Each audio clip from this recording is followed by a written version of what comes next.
Have you ever worked so hard that your company decided to punish you for it? Yeah, that actually happened to me. I was the kind of worker who finished jobs early, hit every target, and never missed a deadline. But instead of rewarding me, my company decided to cut my pay because I was too efficient. That's when I realized if they wanted me to waste time, I was about to become the slowest overachiever they'd ever met. If you've ever had a boss who treated hard work like a crime, hit that like button and stick around because this revenge is as quiet as it is sweet. My name's Ethan Cooper, and I used to work for a facilities company in Ridgefield, Illinois.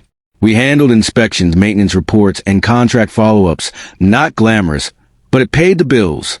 Every worker had their own zone to manage, a few neighborhoods or business districts. We'd drive to each location, clock in using a GPS tracker, finish our tasks, and log out. Simple. At least it was until corporate decided to get smart. I'd been doing the job for 6 years. I knew every route, every site, every possible shortcut. So what used to take other people 2 hours, I could finish in 20 minutes. I wasn't cutting corners, just good at what I did.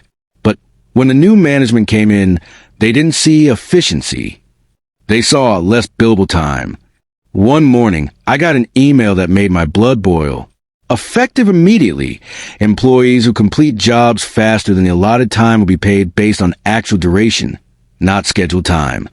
In plain English, they just told us, work fast, get paid less. At first, I thought it was a mistake. So I called my remote supervisor, a guy named Mark Benson, and asked, "Hey, just to be clear, if I finish a 2-hour task in 30 minutes, I only get paid for 30 minutes? He replied flatly, "That's correct, Ethan. It's about accuracy now." I remember hanging up and just staring at my steering wheel in disbelief. I'd spent years getting faster, better, more reliable, and now I was literally being punished for it. The next week, I started to notice morale crashing everywhere.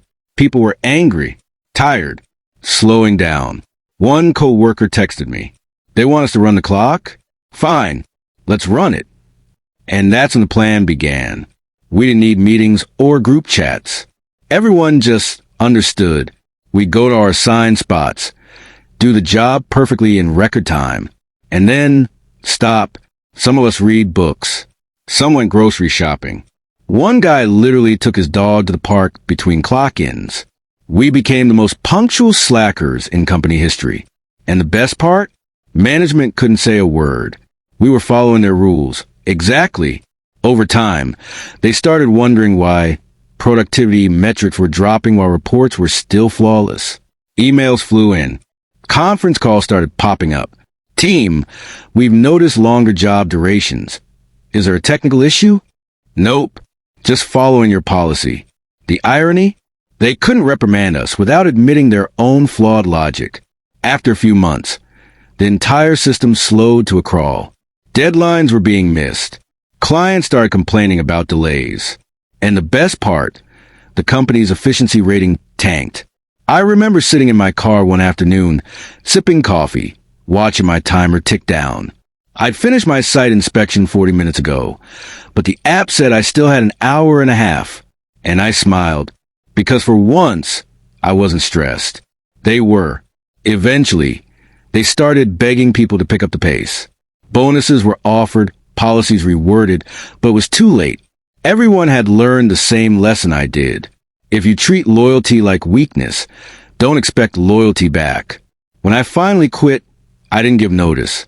I just stopped logging in. 2 days later, Mark called. "Ethan, we can discuss a raise, just don't leave." I said, "Mark, you should have valued speed when it was still on your side." And hung up. A few months later, I heard through a friend that the department had collapsed. Half the staff quit. Deadlines were missed nationwide. And the higher-ups had no clue how to fix it. Turns out, the people they punished were the same ones keeping the system alive. And by trying to save a few dollars, they lost everything. Karma? No, just math. Hard work should never be punished. But when it is, the quietest form of revenge isn't sabotage. It's giving people exactly what they asked for and watching them realize how wrong they were. If this story gave you that slow burn satisfaction, hit that like button. Tell me in the comments, have you ever been punished for doing your job too well? And don't forget to subscribe for more stories where karma punches in right on time.